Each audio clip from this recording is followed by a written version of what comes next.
Hello, my friends, and welcome back. Thank you very much for being with me again today. The next article that I would like to discuss with you guys is about Ukraine being mad, angry, upset, irritated with Turkey and with Russia. That goes without saying now, because of the grain distribution.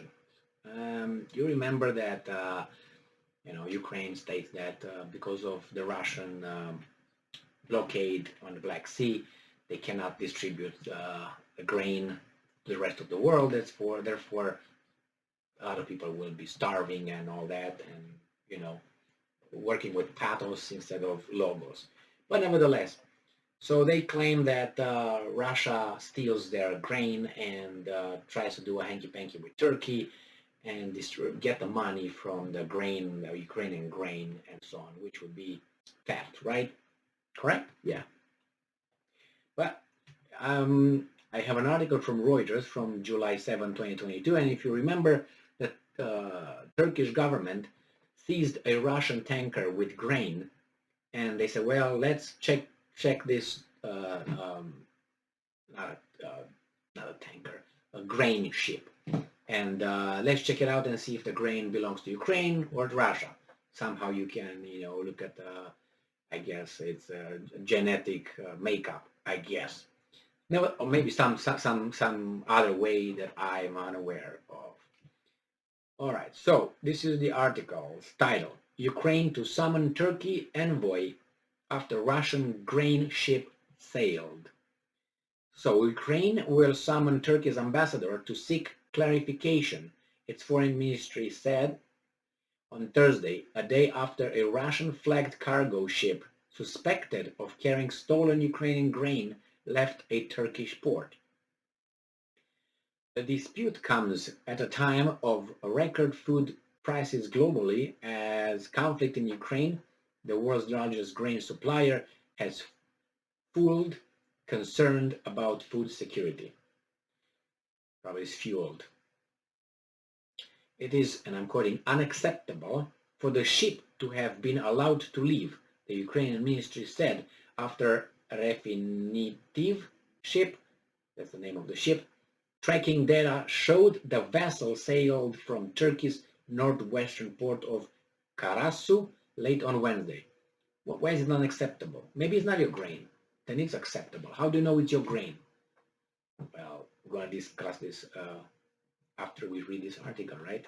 And I'm quoting, we regret that Russia's ship, Zhibek Zholi, which was full of stolen Ukrainian grain, was allowed to leave Karasu port despite criminal evidence presented to the Turkish authorities, and quote, Foreign Ministry spokesperson Olev Nikolenko wrote on Twitter. What if the Russians provided a different story? And they say, wait, don't listen to those guys. They are lying. No, you're lying. No, you're lying. So it must be a way to determine that, right? But why can't we find out? Maybe they tell us. But on Wednesday, Russia's foreign ministry dismissed as false reports that the ship had been detained by Turkey.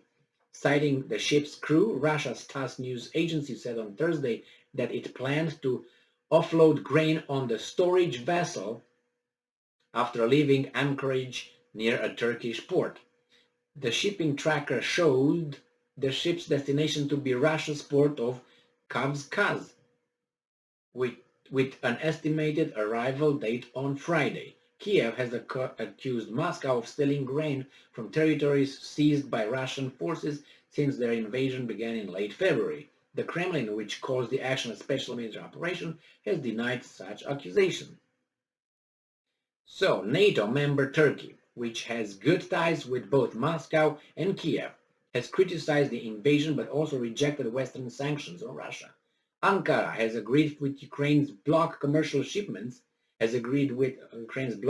commercial shipment between Crimea and Turkey since 2014. At the same time, Turkey has played a key role in talks between the United Nations, Russia, Ukraine on a potential Black Sea corridor to export grain from Ukraine. So, yeah, but who didn't want that? The Ukrainians, because they said, no, we can't do that. We want everything be shipped our way and only our way. If that's not Odessa, then it's nothing.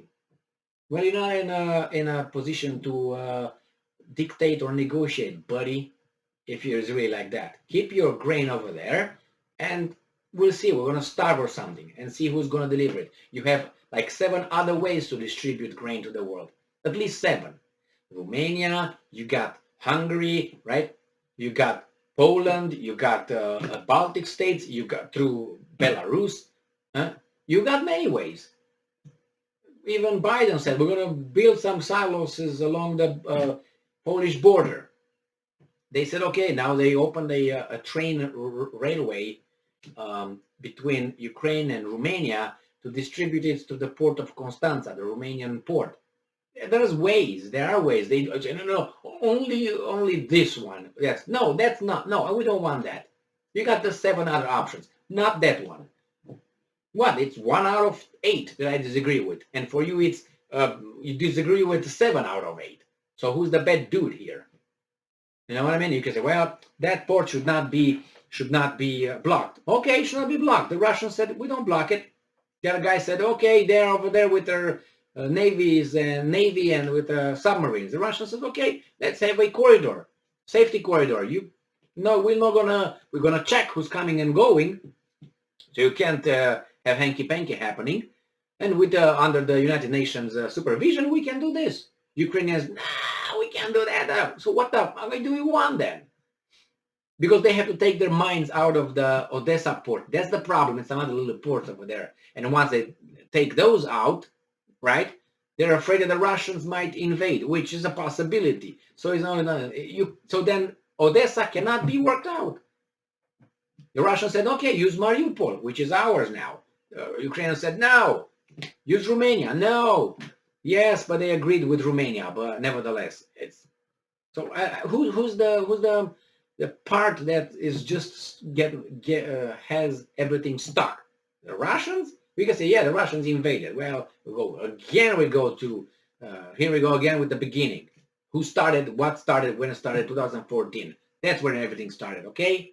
So don't start with, it was February 24th. Yeah,